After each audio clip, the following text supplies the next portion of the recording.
السلام علیکم ویورز، میں ہوں سیف کاظمی اور میرے ساتھ موجود ہے ڈاکٹر سان بخاری۔ آج ایک اسٹریٹجک انسائٹ کے اسپیشل ایپیسوڈ میں آپ کو خوش آمدید کہتا ہوں۔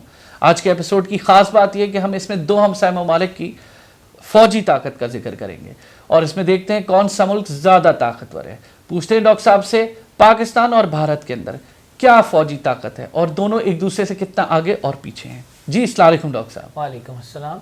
جی کنونشنل پاور کی اگر ہم بات کریں نا تو بھارت آگے ہے، آبویسلی بڑا ملک ہے، بڑی اکانومی ہے، they can afford more weapons, ان کی آبادی بھی زیادہ ہے، they can afford to hire more military personnel as well.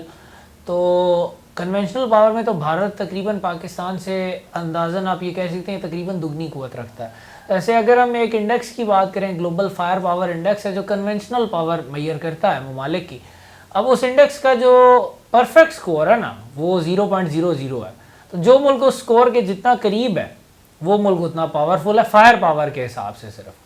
تو اس میں یعنی ٹریننگ وغیرہ یا بہت سارے اس ٹائپ کی چیزیں کاؤنٹ نہیں ہوتی، کوالٹیٹیو چیزیں کاؤنٹ نہیں ہوتی، اس میں صرف کوانٹیٹیو چیزیں کاؤنٹ ہوتی ہیں۔ تو انڈیکیٹر تھوڑا لمیٹڈ ضرور ہے لیکن کچھ نہ کچھ آئیڈیا دے دیتا ہے۔ تو اس انڈیکیٹر کو اگر ہم دیکھیں، ابھی اس کی نئی رینکنگ ریلیز ہوئی ہے چند دن پہلے، تو اس میں یو ایس اے کا آف کورس پہلا نمبر ہے، اس کی ریٹنگ 0.04 کے لگ بھگ ہے، جبکہ چائنا اور رشیا سیکنڈ اور تھرڈ ہے، Russia is second, China is third, اور ان کی جو رینکنگ ہے وہ 0.05 کے قریب ہے، جبکہ بھارت کا چوتھا نمبر ہے اور اس کی ریٹنگ 0.097 ہے، اور پاکستان کا 9واں نمبر ہے اور پاکستان کی ریٹنگ تقریباً 0.157 ہے۔ اور یہ چیز یعنی کہ ان میں تو صرف اس نے کنونشنل ایسٹس کاؤنٹ کیا تو اس میں بھی لیکن یہ چیز نظر آ جاتی ہے کہ آلموسٹ 1 اور 2 کا تناسب ہے پاکستان اور بھارت کی کنونشنل پاور میں۔ ڈاکٹر صاحب ذرا تفصیل سے بتائیں کہ اگر ہم کمپیئر کریں نیوی کو، آرمی کو اور ایئر فورس کو، تو کیا اسٹرینتھ ہے دونوں سائڈ پر؟ آرمی سے شروع کر لیتے ہیں۔ سب سے بڑی آرم فورس ہے پاکستان کی بھی اور بھارت کی بھی۔ اب پاکستان کی جو ایکٹیو ٹروپ سروس مین کی تعداد ہے وہ تقریباً 6.5 لاکھ کے قریب ہے، جبکہ بھارت جو ہے وہ 14.5 لاکھ کے قریب ایکٹیو سروس مین کو سپورٹ کر سکتا ہے۔ اس کے بعد اگر ہم آرمر کی بات کریں، ٹینکس کی بات کریں، تو اس میں پاکستان کے پاس تقریباً 2800 کے قریب ٹینکس ہیں اور بھارت کے پاس 4600 کے قریب ہیں۔ اور اگر ہم آرٹلری کی بات کریں تو اس میں بھی آلموسٹ 1:2 کا ہی تناسب ہے کہ 2400:4700 کا تناسب بن جاتا ہے۔ Armoured personnel carriers, APCs، armoured vehicles جن کو کہتے ہیں، اس میں تھوڑا کلوز ہے۔ پاکستان کے پاس تقریباً 9000 سے کچھ اوپر یہ یونٹس موجود ہیں اور بھارت کے پاس 12000 کے لگ بھگ ہے، اور یہ بیسیکلی وہ ویکل ہے جو انفینٹری کو بیٹل فیلڈ میں پروٹیکشن دینے کے کام آتا ہے اور انفینٹری کی موبلٹی کو بڑھاتا ہے۔ اس کے علاوہ اگر ہم بات کریں اٹیک ہیلی کاپٹرز کی، وہ پاکستان کے پاس انٹرسٹنگلی زیادہ ہیں۔ بیسیکلی پاکستان نے کاؤنٹر انسرجنسی کے لیے بھی کافی سارے لیے تھے، تو وہ اس وجہ سے پاکستان کے پاس زیادہ ہیں بھارت کی نسبت۔ پاکستان کے پاس آلموسٹ 50 کے قریب ہیں اور بھارت کے پاس 37 کے قریب ہیں۔ لیکن اوور آل اگر ہم دیکھیں تو آرمی میں تقریباً ہر قسم کے ویپن میں یا نمبر آف ٹروپس میں بھارت 1.5 سے 2 گنا آگے ہے۔ لیکن بھارت کے کچھ ہینڈی کیپس بھی ہیں، جیسے اب بھارت نے ایک ہیوی ٹینک ڈیزائن کرنے کی بہت کوشش کی، 30 سال وہ اس پر لگے رہے، جو ارجن ٹینک ہے، اور ایٹ دی اینڈ وہ پھر بھی فیلئر ہی رہا، وہ بھی فیلئر ہی ہے، بہت ہیوی، بہت زیادہ وہ انویلڈی ایک ثابت ہوا۔ اور وہ جب اس میں وہ مزید ماڈیفیکیشن کرتے، جب تک وہ ماڈیفیکیشن کرتے اس وقت تک دنیا اور آگے نکل جاتی، پھر اس پر اور پیسہ خرچ ہوتا، تو یہ ایک بڑا فیلئر قسم کا پاکستان کے پاس ڈاکٹر صاحب الخالد ٹینک، پاکستان کا Al Khalid tank on the other and بہت زیادہ اسٹریم لائن اور اسموتھ رہا ہے، اور وہ جلدی اسموتھلی انڈکٹ بھی ہوا اور وہ ایک بڑا اچھا ٹینک ہے، ایکسپورٹ بھی ہوا۔ تو وہ بیسیکلی پاکستان کو اس میں یہ ایڈوانٹیج ہوتا ہے چائنیز ٹیکنالوجی کا، ہمارے چین کے ساتھ بڑے اسٹریٹجک تعلقات ہیں اور ہمیں ذرا جلدی وہ ٹیکنالوجی مل جاتی ہے، خود تو ہم بھی ڈیولپ نہیں کرتے کوئی خاص، بھارت بھی لیکن خود انڈیجنس ڈیولپمنٹ کے معاملے میں بہت پیچھے ہے، جیسے کہ ارجن کے معاملے میں بھی نظر آیا، اور جو ان کا وہ طیارہ ہے حال تیجاس، جس کا وہ کیا کہتے ہیں اس کو، سموسا جس کو کہا جاتا ہے کامن لنگو میں، اس کے ساتھ بھی یہی مسئلہ تھا کہ بھارت جو ہے وہ ایک لائٹ کامبیٹ ایئر کرافٹ بنانا چاہ رہا تھا، لیکن وہ جب وہ طیارہ تیار ہوتا نا اس وقت تک دنیا اس کو پیچھے چھوڑ چکی ہوتی، تو اس کو پھر مزید اپ گریڈ کرتے، ابھی انہوں نے کوئی 20-22 انڈکٹ کیے ہیں، لیکن بس وہ یعنی کہ آپ سمجھ ہی جائے کہ سموسا جو ہے وہ زیادہ لڑنے کے کام ویسے بھی نہیں آتا، کھانے کے کام آتا ہے۔ ایئر فورس میں ان کے پاس میرے خیال سے کافی زیادہ وہ امپورٹنٹ طیارے تو ان کے پاس بہت اچھے اور زیادہ تعداد میں موجود ہیں پاکستان سے۔ اگر ہم کامبیٹ ایئر کرافٹ کی بات کریں، پاکستان کے پاس ٹوٹل 390 کے قریب کامبیٹ ایئر کرافٹ اسٹرینتھ ہے۔ اس میں جو اچھے طیارے ہیں F-16 ہے آلموسٹ 70 کے قریب، اور 150 کے قریب JF-17 تھنڈر ہیں جو سیکنڈ لائن ہے. باقی وہ بابا آدم کے زمانے کے مراج ہیں کچھ جن کو اپ گریڈ کر کے بڑی مشکل سے چلایا جا رہا ہے, اور الٹیمیٹلی اب تیزی سے اس پلان پر عمل کیا جا رہا ہے کہ ان سب طیاروں کو, یہ جو مراج 3 یا مراج 5 ہیں یا F-7P ہیں 50 ایک, وہ بھی ابھی بھی ان سروس ہیں, ان سب کو JF-17 تھنڈر ہی ریپلیس کر دیں. بھارت کے پاس سکھوئی 30 بہت اعلیٰ طیارہ ہے اور بہت بڑی تعداد میں موجود بھی ہے. اس کے علاوہ انہوں نے 32 رفال بھی خریدے ہیں جو کہ ایک بڑا ٹاپ کلاس فائٹر جیٹ ہے. پھر بھارت کے پاس جیگوار بامبرز ہیں, آلموسٹ 100 سے اوپر جیگوار بامبرز ہیں. پھر کچھ زمانہ قدیم کے ریلکس بھی ہیں, MiG-21 ابھی نندن فیم ٹائپ طیارہ اڑائیں اور مفت چائے پیجیے, وہ والا طیارہ ہے. فینٹاسٹک فلائنگ کافنز ہیں کچھ, لیکن وہ ان کو ریپلیس کر رہے ہیں. اور ان کے پاس MiG-29 ہے, that's a good aircraft. Mirage 2000 بھی ہیں اوور آل. لیکن بھارت کی جو کامبیٹ اسٹرینتھ ہے نا, وہ مینٹین اس کو کرنا چاہ رہے تھے 42 اسکواڈرنس پر, لیکن ان کے آپریشنل ابھی 31-32 ہی ہیں. اور آپ دیکھیں تو اس میں ریشو جو ہے 390 to 600, مطلب بہت زیادہ لاپ سائڈڈ نہیں ہے, 1:1.5 ہے. بھارت کو یہ چیز, بھارت میں بھی اس کی اویئرنیس پائی جاتی ہے کہ they need to improve their combat strength numbers, کیونکہ ایئر فورس وہ چیز ہے جو ایزیلی ڈپلوائے کسی بھی فرنٹ پر کی جا سکتی ہے اور پاور پروجیکشن کے لیے بہت اہم ہے. اور اگین ماڈرن وارفیئر میں تو اس کی امپورٹنس کو انڈر اسٹیمیٹ کیا ہی نہیں جا سکتا. لیکن بھارت اس معاملے میں ابھی کچھ لیگ کر رہا ہے, اور آف کورس ان کی ٹریننگ, ان کا کمانڈ اینڈ کنٹرول, جیسا کہ ہم نے دیکھا تھا فیبرری 2019 میں, کہ وہ that leaves much to be desired. اور وہ پاکستان سے 1-on-1 ایک جو کلیش ہوا اس میں انہوں نے ایک رسوائی کا سامنا کیا. اور ہم نے یہ ویسے, لیکن یہ تاریخ میں بھی بات چلی آ رہی ہے, 65 اور 71 کی جنگوں میں بھی ہم نے دیکھا ہے کہ پاکستان ایئر فورس کا ٹیکنیکلی بھی پلہ بھاری رہا ہے, باوجود اس کے کہ طیارے ہمیشہ ہمارے پاس کم ہوتے تھے. ڈاکٹر صاحب, ماڈرن وارفیئر کے اندر, ایئر فورس کے اندر, ابھی آپ کو پتہ ہے انڈیا نے رافیل بھی خریدا ہے, پاکستان بھی کام کر رہا ہے, کچھ J-10 کی طرف بھی کام کر رہا ہے.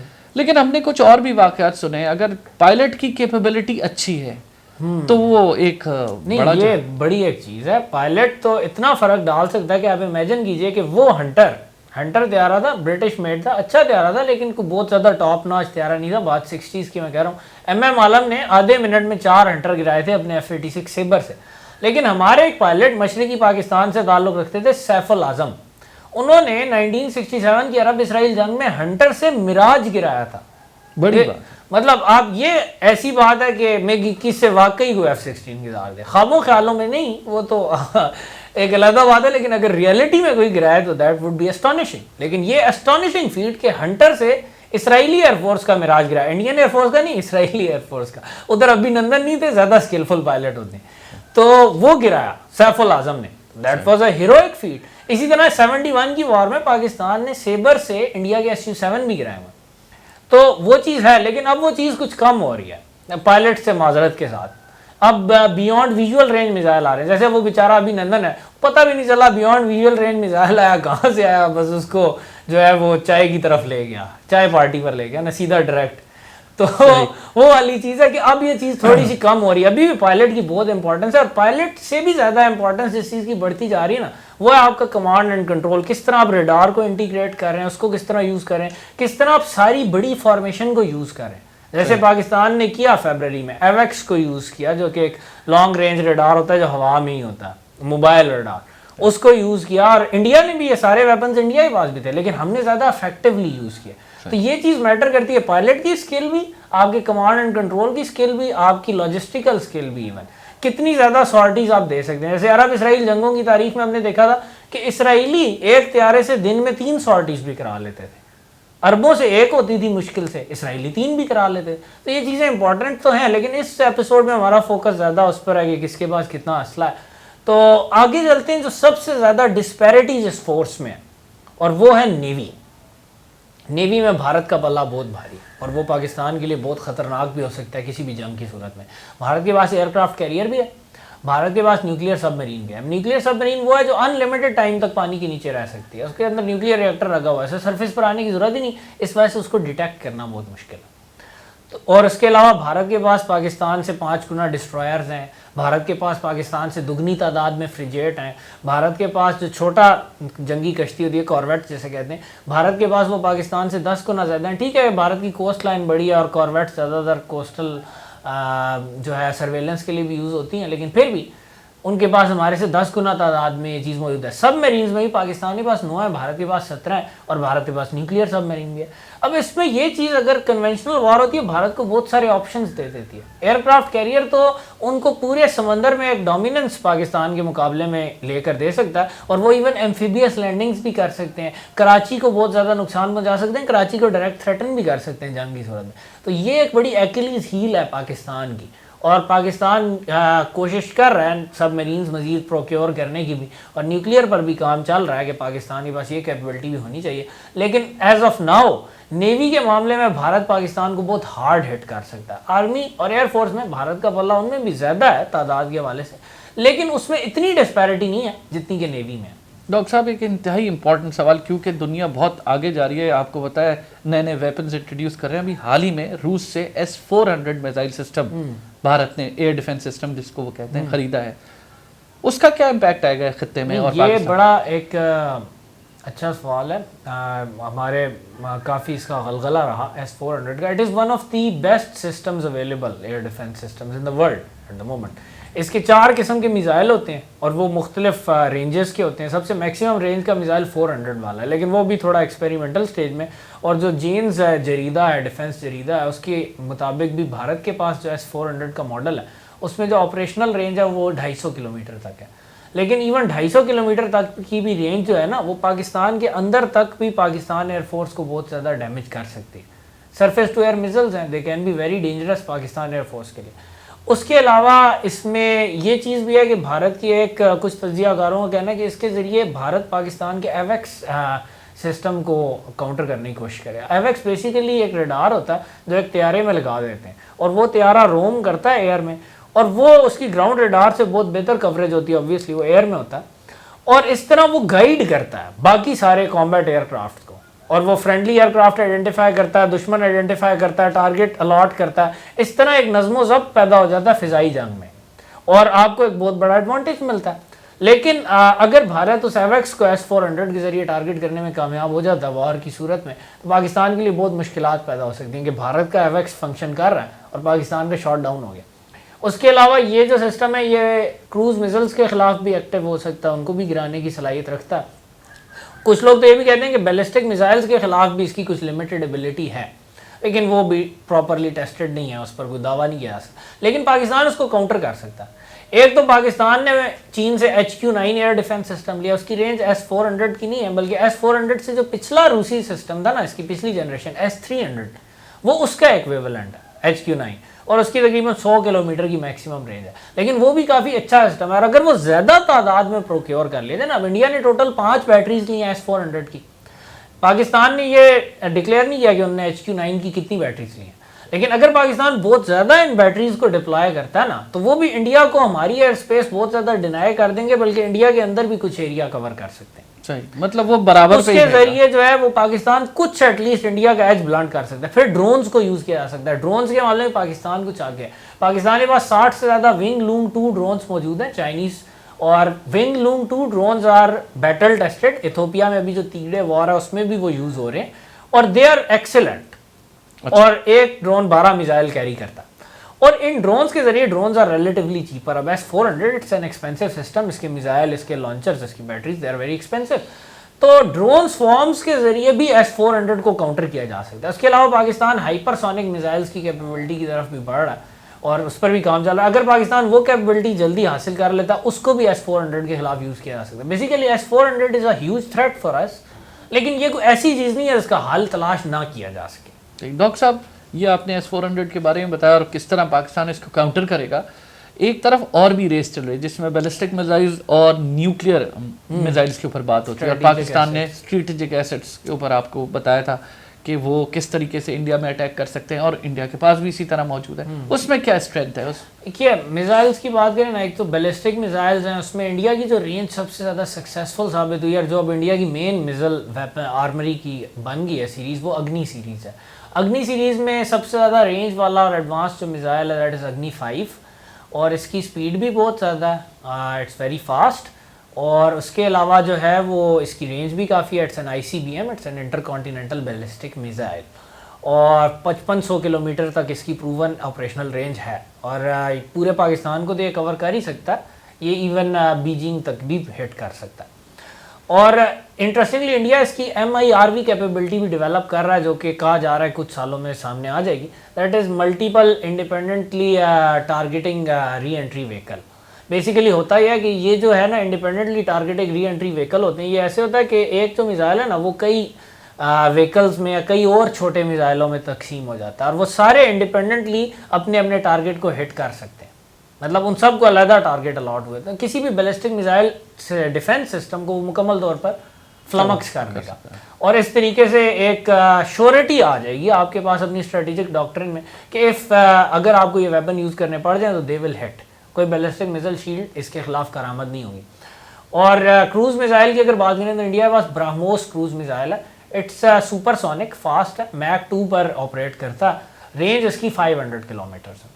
اور انڈیا کے پاس سب مرین لانچ میزائلز بھی ہیں جو سب مرین سے بھی لانچ کیے جا سکتے ہیں. K3 K4 ان کی بھی اچھی یعنی کہ 2000 کلومیٹرز سے ابو رینج والے میزائلز بھی اس میں شامل ہیں.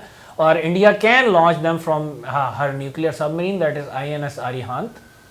تو انڈیا کے پاس یہ ایک اچھی کیپیبلٹی اس معاملے میں. نیوکس میں انڈیا کے پاس پاکستان کے پاس دونوں کے پاس تقریباً 160 کے قریب ایٹم بم موجود ہیں. پاکستان کی بات کرتے ہیں تو پاکستان کے پاس بابر کروز میزائل ہے جو ہمارا مین کروز میزائل ہے. اس کی 900 کلومیٹر رینج ہے. براموس کی 500 ہے, بابر کی 900 ہے, لیکن بابر کی سپیڈ کم ہے. بابر اس سب سونک 0.8 میک پر آپریٹ کرتا. تو ایک لحاظ سے بہتر ہے, ایک لحاظ سے برا ہے. اور لیکن انٹرسٹنگلی پاکستان کے پاس بابر کا انفراسٹرکچر بہتر ہے میس پروڈکشن کے لیے, جبکہ براموس جو ہے وہ رشیا سے لائسنس سسٹم ہے. رشیا کے لائسنس کے بغیر انڈیا اس کو یوز بھی نہیں کر سکتا. اور خاص طور پہ اگر انڈیا اس کو نیوکلیئر اٹیک کے لیے یوز کرنا چاہے تو اس میں وہ ان پٹ ہونی چاہیے ہوگی. پاکستان کا لیکن بابر جو سسٹم ہے وہ پوری طرح پاکستان میں بیسڈ ہو گیا. دوسری بات یہ کہ اگر ہم دوسرے بیلسٹک میزائل پر جائیں تو پاکستان کی جو مین سیریز کامیاب رہی ہے وہ ہے شاہین. شاہین سیریز میں جو میکسیمم رینج والا میزائل ہے وہ 2700 کلومیٹرز تک ہٹ کرتا ہے. وہ انڈیا کے کسی بھی ریجن کو ہٹ کر سکتا ہے. تو اور it's a good missile, solid based fuel ہے اس کا, اور سپیڈ اور اس سارے معاملات میں یعنی اس میزائل پر آپ کانفیڈنٹلی بینک کر سکتے ہیں کہ یہ آپ کو ڈیٹرنٹ ویلیو دیتا ہے. It can attack with a nuclear warhead. پھر پاکستان کے پاس نصر میزائل ہے, شارٹ رینج 60 کلومیٹرز رینج, لیکن یہ ٹیکٹیکل جو چھوٹا نیوکلیئر ویپن ہے نا, بیٹل فیلڈ نیوکلیئر ویپن, جو انڈیا کے لیے ایک بہت بڑا ڈیٹرنٹ ہے کہ اگر انڈیا کو کولڈ سٹارٹ کے تحت پاکستان کے اندر گھسنے کی کوشش کرتا ہے, اپنے آرمر ڈویژنز یا اپنے اسٹرائک کور کے ذریعے پاکستان کے اندر گھستا ہے, پاکستان اس کو بھی یوز کر سکتا ہے. پاکستان نے یہ بات بتا بھی دی ہے کہ ہم اس کو ایز اے ڈیٹرنٹ رکھ رہے ہیں. ڈاکٹر صاحب کا پوائنٹ یہ ہے, شیخ رشید صاحب نے کہا تھا جی 2.5 کلو 5 کلو والے بھی ہیں, پتہ ہے وہ پاؤ والے بھی. چھوڑے شیخ رشید صاحب کو ہم سیریس بات کریں. تو نصر میزائل کی 60 کلومیٹرز کی رینج ہے اور it can launch carry and launch a tactical nuke on the enemy forces. پھر بابر کروز میزائل کی ایک بات جو اور انٹرسٹنگ ہے وہ یہ کہ ابھی اس کا سب میرین ویرین بھی تیار ہو گیا ہے جس کی 450 کلومیٹر رینج ہے اور وہ سب میرین سے بھی لانچ ہو سکتا ہے. تو پاکستان کا نیوکلیئر ٹرائیڈ کمپلیٹ کرتا ہے کہ پاکستان ایئر سے بھی لانچ کر سکتا ہے. پاکستان کا ایئر ٹو ایئر سے لانچ ایک کروز میزائل راد ہے جس کی تقریباً 370 کلومیٹر رینج ہے, وہ بھی ہٹ کر سکتا ہے کروز میزائل. اس کے علاوہ پاکستان اب یہ کروز میزائل سب میرین سے بھی لانچ کر سکتا ہے, نیوکلیئر کیپیبل ہے. تو پاکستان کا جو نیوکلیئر ٹرائیڈ جس کو کہتے ہیں نا کہ تینوں طریقے سے لینڈ, ایئر اور سی سے پاکستان اپنے نیوکلیئر ایسٹس کو یوز کر سکتا ہے. انڈیا کا بھی کمپلیٹ ہے. اور اینڈ پہ بات کروں گا ابابیل کی. This is a new project, relatively new project for Pakistan, اور یہ MIRV ہے جس کی بات میں نے کی تھی نا کہ جو تقسیم ہو جاتا ہے اور بیلسٹک میزائل شیلڈ کو ناکارہ کر دیتا ہے. تو یہ ابابیل از MIRV. یہ پاکستان کا آنسر ایک لحاظ سے ہے انڈیا کی بڑھتی ہوئی جو بیلسٹک میزائل ڈیفنس ٹیکنالوجی میں انڈیا انویسٹ بھی کر رہا ہے. S-400 بھی لے رہا ہے, سنا ہے S-500 بھی لینے میں بہت انٹرسٹڈ ہے. تو انڈیا جو ایک اینٹی اپ کرنے کی کوشش کر رہا تھا نا کہ پاکستان کے ڈیٹرنٹ کو ناکارہ بنانے کی کوشش کی جائے بیلسٹک میزائل ڈیفنس سے, تو Ababeel is a very good answer. It's an MIRV and it's absolutely effective in flummoxing ballistic missile defence shield. Doctor صاحب ایک مختصر سا تجزیہ کہ دونوں کی ملٹری اسٹرینتھ آپ نے بتائی اور دونوں کی نیوی کی اور ایئر فورس کی بتائی اور کہ آپ نے نیوکلیئر وار ہیڈز اور بیلسٹک میزائلس کی بتائی. کیا آپ کو لگتا ہے کہ اگر خدا نہ خواستہ کوئی واقعات حالات بدل لیں تو کیا ہوگا؟ دیکھیے اگر کوئی شارٹ وار ہوتی ہے نا, جیسے کہ ورلڈ پاورز زیادہ لمبی وار ٹالریٹ کریں گی بھی نہیں سب کانٹیننٹ میں, اور obviously that would most probably stay non nuclear border پر کھٹ پٹ ہو جاتی ہے. تھوڑا انڈیا کو ایڈونچرزم کرتا ہے, اگر کوئی فالس فلیگ آپریشن کو کشمیر میں ایڈونچرزم کرتا ہے تو پاکستان کی کنونشنل اسٹرینتھ کم ہے انڈیا سے، لیکن وہ اس طرح ہے کہ ایک تو پاکستان کے لیے موبلائزیشن بھی تھوڑا ایزی ہے، جلدی ہو جاتا ہے، ملک سائز میں پتلا ہے، elongated جیوگرافی ہے، اور Pakistanis are trained and tested in those atmospheres, اور ہم نے فیبرری 2019 میں دیکھا تھا کہ we are ready, we are even a bit more ready than the Indians, تو ہم ان کو روک سکتے ہیں۔ باقی اسٹریٹجی کی بات تو پھر کبھی کریں گے، وہ بہت لمبی ہو جائے گی اگر میں اس میں جاؤں گا، لیکن یہ چیز ہے کہ جو ہمارے ابھی کنونشنل پکچر ہے نا، اس میں اگر کوئی بہت لمبی لڑائی نہ ہونا تو Pakistan can hold of India, لیکن اگر بہت لمبی لڑائی نا ہائپوتھیٹیکل سینیریو میں، پھر India's numerical dominance would continue to Obviously, doctor صاحب وہ پھر ڈبل زور سائز ڈالے گی، خاص طور پہ انڈین نیوی پاکستان کے لیے بہت خطرناک ہو سکتی ہے اس سینیریو میں، ایک ان ایکسپیکٹڈ ڈائریکشن سے اٹیک آ سکتا ہے، اور آپ سب یہ بات جانتے ہیں کہ کراچی تو پاکستان کی آدھی اکانومی ہے، اور ہم کیپیبلٹی نہیں رکھتے کہ ہم بامبے پر اس طرح کا اٹیک لانچ کریں جس طرح کی انڈیا کیپیبلٹی رکھتا ہے کراچی کو تھریٹن کرنے کی۔ تو ویسے تو ہماری دعا ہے کہ امن نہیں رہے، اللہ ان کو بھی ہدایت دے جو ہندوتوا والے ہیں، ان کو عقل آئے کہ یہ نیوکلیئر کیپیبل کنٹریز ہیں اور جنگ میں کسی کا فائدہ نہیں ہے، لیکن اگر کوئی کنونشنل وار ہوتی بھی اور نان نیوکلیئر بھی رہتی ہے تو اس میں we can hold them off for a while. اور یہ جو بات ہے نا، نریندر مودی صاحب نے ایک بڑک ماری تھی کہ 7 سے 10 دن میں پاکستان کا تیا پانچا کر سکتے ہیں، یہ ریئلٹی سے ڈاکٹر صاحب چائے پلا کے بھیجا تھا انہیں، نہیں، وہ یہ باتیں ریئلٹی سے دور ہیں، لیکن ان پرولونگ کانفلکٹ انڈیا کین ہٹ اس، یہ بات ہم کر رہے ہیں ویپنز کے اوپر، باقی لیکن بہت ساری چیز ہوتی ہے ٹریننگ اور مورائل کی بھی، اور ایک نیشنل اسٹریٹجی کی کہ وہ کس طرح کی بنی ہوئی ہے اور اس پر کس طرح امپلیمنٹ ہو رہا ہے، وہ یہ چیزیں ویپن سے شاید زیادہ امپورٹنٹ ہوتی ہیں ان وار فیئر، تو لیکن ان پر کامنٹ کرنا ابھی تو خاص طور پر امپاسبل ہے، اور بہت ساری تو ان چیزوں کی کلئی کھلتی بھی جنگ کے اندر ہی ہے، پہلے تو جو مرضی بڑھ کے مار لیں، جب جنگ ہوتی ہے تو پتہ چلتا ہے کہ کس کا ابھینندن ڈاؤن ہو کر چائے پیتا ہے اور کون جو ہے وہ فضاؤں میں پرواز کرتے ہیں اور دشمن کی چھاتی پر مونگ ڈلتے ہیں۔ شکریہ، تھینک یو ڈاکٹر صاحب، thank you so much. Viewers ہمارے پروگرام کو دیکھتے رہیں اور اس پہ سبسکرائب کریں، اس کے اوپر کامنٹس کریں، آپ کو ہمارا پروگرام کیسا لگا، دیکھتے رہیں اسٹریٹجک انسائٹ۔